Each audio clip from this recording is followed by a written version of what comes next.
परमनीय और निर्णायक मंडल के सदस्य एवं यहाँ उपस्थित सभी गाँववासियों, आप सभी को मेरा नमस्कार। मैं अलीना आदम सैयद। मैं आज आप सभी के सामने देश प्रेम राष्ट्र निर्माण के उपलक्ष्य में कुछ विचार साझा करना चाहूंगी। आजादी महोदय, आजादी का असली मतलब वही समझ सकता है जिसने कभी गुलामी की हो। हम तो सौभाग्यशाली है जो हमने भारत देश में जन्म लिया। यूं तो आजादी की लौ 1857 में ही जल चुकी थी, मगर मशाल बनकर 1947 में आजाद कराया। प्राचीन, मध्यकालीन और वर्तमान भारत के उदाहरणों से स्पष्ट करना चाहूंगी। जब हम फिरंगे के फेरे में फंस चुके थे तो रंग दे बसंती चोला आवाज सुनकर टोलों के टोले उमड़ आते थे। उनके वंदे मातरम के एक नारे से खून में आने वाला 5 डिग्री सेल्सियस का तूफान अंग्रेजी शासकियों के जड़ों में तूफान ला देता था।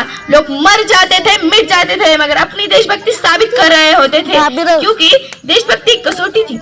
उसके बाद 62, 65 और 71 के युद्ध में वो महावीर जिन्होंने लड़ते लड़ते अपने आप को अमर कर लिया, उसी में से अटल जी ने कहा था कि भारत कोई भूमि का टुकड़ा नहीं है, जीता जाता राष्ट्र पुरुष है। अटल जी ने कहा था, ये वंदन की धरती है या अभिनंदन की भूमि धरती है, या अर्पण की भूमि है या तर्पण की भूमि है।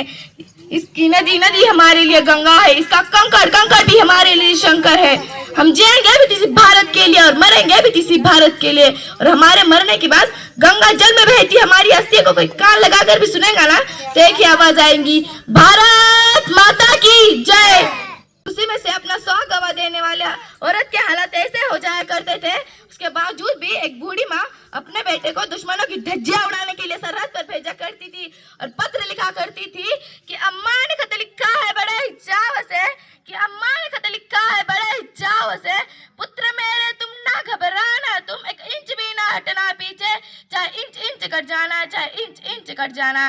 इस तरह पूरा परिवार अपनी देशभक्ति साबित कर रहा होता था। तब देश मरने को कहता था, मिटने को कहता था, फांसी चढ़ जाने को कहता था, किंतु आज देश मरने को नहीं कहता, मिटने को नहीं कहता, देश कुछ भी करने को नहीं कहता, बल्कि मेरे विचारों में जो अपना काम पूरी लगनदारी, पूरी मेहनत और पूरी ईमानदारी के साथ कर रहा है, वही सबसे बड़ी देशभक्ति है। मैं नहीं मानती कि व्हाट्सएप और फेसबुक के डीपी को 3 रंग से रंग देना मतलब देशभक्ति, यदि साल में से 2 बार हाथ में तिरंगा लेना मतलब देशभक्ति। फिर मैं पूछना चाहूंगी कि फुटपाथ पे रहने वाला वो बच्चा जो ट्रैफिक के छाव में नंगे पैर तिरंगे लेकर दिखाई देता है, क्या आप उसे उसकी देशभक्ति कहोगे? कहोगे नहीं। ये उसकी देशभक्ति नहीं, इसके पेट की भूख की शक्ति है जो ऐसा करने पर उसे मजबूर करती है। वो ना ही मस्जिद को जानता है, वो ना ही मस्जिद को जानता है, ना शिवालयों को जानता है। जो पेट के भूखे होते हैं ना, वो बस अपने भोजन की निवालों को जानते हैं, भोजन की निवालों को जानते हैं। आखिर क्या है देशभक्ति? अपना परिवार, अपना समाज, अपने देश के लिए समर्पण का भाव है देशभक्ति। हर एक देशद्रोही के जीवन में आने वाला तूफान है देशभक्ति। इसीलिए हर एक देशद्रोही को समझ जाना चाहिए कि तू परिंदा है तो आसमान तेरा है, तू परिंदा है तो आसमान तेरा है, तू दरिंदा है तो शमशान तेरा है, शमशान तेरा है। भाईचारे से रहना उतर रहे, वरना कब्र भी तेरी है और कब्रिस्तान भी तेरा है, और एक कब्रिस्तान भी तेरा है। लेकिन देशद्रोही से ज्यादा देशभक्त पर जब बात उठती है, जब एक बेटा अपने बूढ़े माँ बाप को वृद्धाश्रम के चौखट पर छोड़ आता है और कर्रा उठती है वो देशभक्ति, मुसीबत में फंसे लोगों की मदद ना कर कर सेल्फियां ले लेकर पोस्ट कर अपने लाइक बढ़ाने में लगे रहते हैं, और देश का वही बात जिसपे देश की सारी जिम्मेदारियां होती है, आज फिर वही 4 बोतल ओट का काम मेरा रोज का। अरे भारत का भविष्य तबाह कर रखा है। हम ऐसे समाज में जीते हैं जहाँ महिला के सम्मान के बारे में हमारा देश आज भी 4थे नंबर पर आता है। हम ऐसे समाज में जीते हैं जहाँ पत्थर के मूर्त को लगते हैं 56 भोग, जहाँ पत्थर के मूर्त को लगते हैं 56 भोग। भूखे नंगे तड़पते सो जाते हैं लोग, भूखे नंगे तड़पते सो जाते हैं लोग। मजदूर को मजदूर समझे मजबूर नहीं, मजदूर को मजदूर समझे मजबूर नहीं, गरीब को काम दीजिए दान नहीं। दान देने के इतने इच्छुक है ना तो जीते जी रक्त दान दीजिए, और मरने के बाद अंग दान देकर किसी मरते हुए के जीवन को जीवन दान दीजिए। यही सबसे बड़ी देशभक्ति है। नई सरकार मेरी है, नई सरकार मेरी है, नए रब मेरा है, नई सरकार मेरी है, नए रब मेरा है, नए बड़ा सा नाम मेरा है।